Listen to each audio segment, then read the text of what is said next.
Saudara Ketua Umum Megawati Soekarno Putri menyebut pemerintahan butuh penyeimbang meski membuka peluang oposisi. Posisi PDI Perjuangan akan ditentukan dalam Rakernas yang digelar hari ini dan besok. Semangat dan kecintaannya selalu mendukung PDI Perjuangan hingga tetap berdiri tegak, tetap menjadi pemenang pemilu legislatif 3 kali berturut-turut.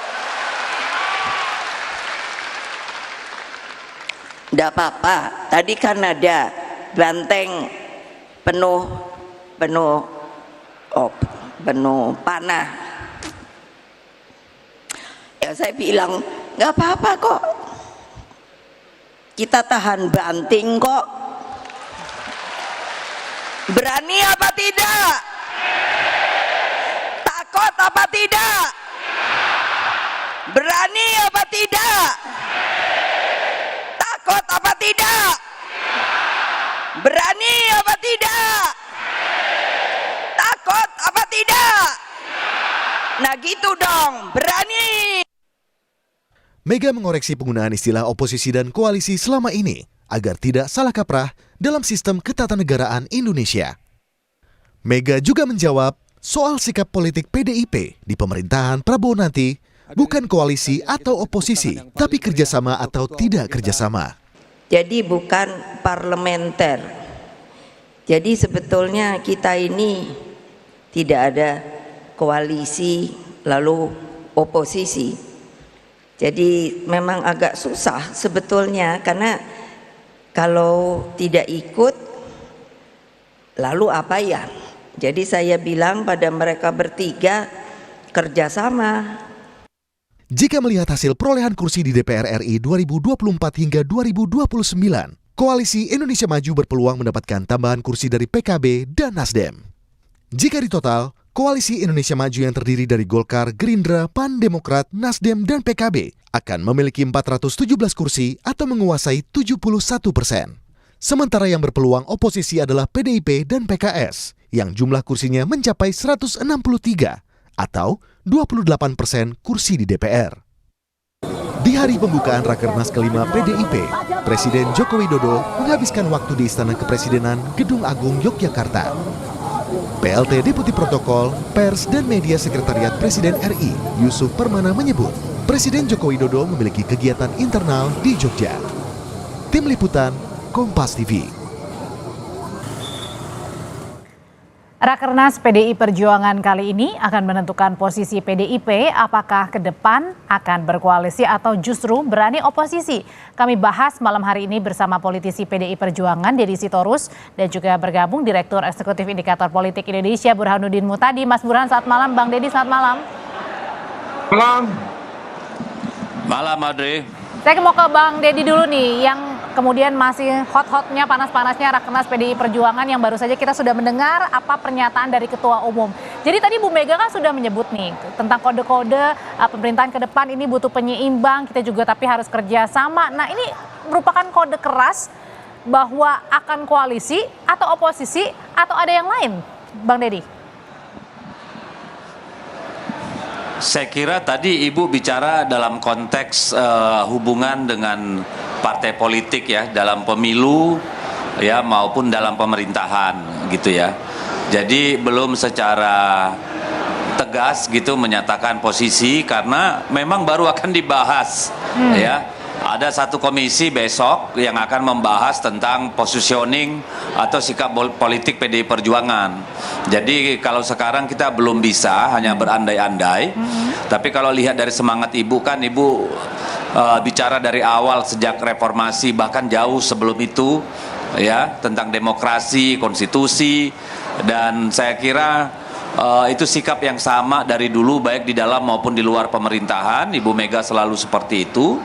Tetapi untuk pastinya saya kira kita masih harus menunggu hasil pembahasan di komisi terkait sikap politik besok. Saya kira begitu Mbak Audrey. Harus nunggu apa lagi sih Bang? Apakah kemudian ada pertimbangan-pertimbangan lagi atau mungkin lobby-lobby politik yang bikin yakin nih sikapnya PDI Perjuangan? Enggak dong. Karena kan rapat kerja nasional ini yang diperluas ini kan justru ingin menangkap suasana kebatinan dan alam pikir maupun alam rasa dari seluruh kader, terutama struktural dan para kader yang bertugas di legislatif dan eksekutif. Kalau sudah ada keputusannya, buat apa kita ngumpul? Itu kan buang-buang waktu dan buang-buang tenaga. Justru karena demokrasi hidup di dalam partai, maka kita memberi kesempatan malam ini sampai besok siang itu ada pandangan umum dari pengurus-pengurus di tingkat provinsi. Jadi Sebelum itu timbang-timbangnya kan ini tentu masih berjalan pengurus ya, di Bang? tingkat kabupaten. Loh ya, proses demokrasinya baru dimulai di internal. Oke. Jadi kan kita harus mendengar dulu suara di bawah seperti apa, lalu diputuskan bersama nanti kira-kira seperti itu. Oke, Mas Burhan, kalau dilihatnya sebenarnya tinggal nunggu apa lagi sih selain mendengar suara dari akar rumput begitu untuk menentukan sikapnya PDI Perjuangan ke depan akan oposisi atau kemudian bergabung dalam pemerintahan koalisi? Ya, tentu ada mekanisme internal ya buat PDI Perjuangan untuk mengambil keputusan terkait dengan sikap partai terhadap pemerintahan Prabowo Gibran. Dan menurut saya mekanisme itu bagian dari aturan baku yang biasa saja dalam sistem kepartean yang sudah mapan. Tetapi sebenarnya kalau kita lihat gesture maupun statement dari Ibu Mega, kita bisa sedikit mengambil semacam kesimpulan bahwa arah ke oposisi lebih kuat sejauh ini ya, ketimbang bekerjasama sebagai mitra koalisi pemerintahan Prabowo. Jadi pernyataan beliau dalam pidato politiknya tadi di Rakernas kelima PDI Perjuangan itu menyebut beberapa kunci seperti demokrasi memerlukan checks and balance, demokrasi memerlukan kontrol dan penyeimbang. Termasuk juga dengan sindiran ini ya, yang partai sudah mulai meminta jatah menteri untuk koalisinya Prabowo Gibran gitu. Iya betul. Jadi memang gesternya kita bisa semacam tarik kesimpulan, meskipun lagi-lagi secara formal kita harus menunggu lebih sabar bagaimana Rakernas akhirnya mengambil sikap terhadap pemerintahan ke depan. Oke, Bang Deddy, selain nanti dalam Rakernas PDI Perjuangan ini menghasilkan putusan apakah PDI Perjuangan akan berada di koalisi atau oposisi di pemerintahan yang Prabowo Gibran, apakah juga ada hal-hal yang dibahas misalnya salah satunya dengan keanggotaan dari keluarga Pak Jokowi? Saya kira kalau soal keanggotaan dari Pak Jokowi dan Gibran itu termasuk menantunya ya, Bobi, sudah pernah disampaikan oleh Pak Komarudin Watubun sebagai bidang kehormatan gitu ya. Jadi saya kira nggak relevan lagi dibahas, dan forum Rakernas saya kira tidak akan membahas soal itu. Jadi di samping soal posisi politik PDI Perjuangan, komisi lain itu bicara tentang program-program kerakyatan, dan yang ketiga itu tentang pemilu kada bulan November yang akan datang. Jadi saya kira tidak ada membahas soal itu ya, karena itu sudah pernah dijawab oleh Pak Komarudin Watubun gitu. Jadi memang kita fokus pada tiga hal itu. Yang pertama bicara soal posisi politik, dan harap dicatat bahwa posisi politik itu kita melihat ada urgensi kita tetap menjaga demokrasi dan konstitusi dengan baik, berkaca dari pengalaman kita terhadap penyelenggaraan pemilu legislatif dan pemilu presiden kemarin.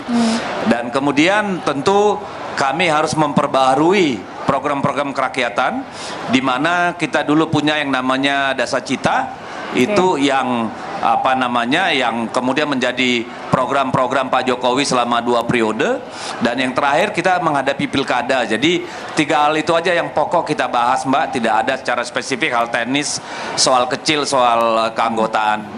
Oke, Mas Burhan, jadi pasti nanti ditentukan ya dalam Rakernas ini akan menentukan atau ditentukan nantinya arah PDI Perjuangan. Apakah juga jangan-jangan nanti bisa jadi tunggu dulu pilkada di tahun ini sampai selesai? Sebenarnya Audrey ya, kita tidak perlu terlalu buru-buru ya mengambil kesimpulan.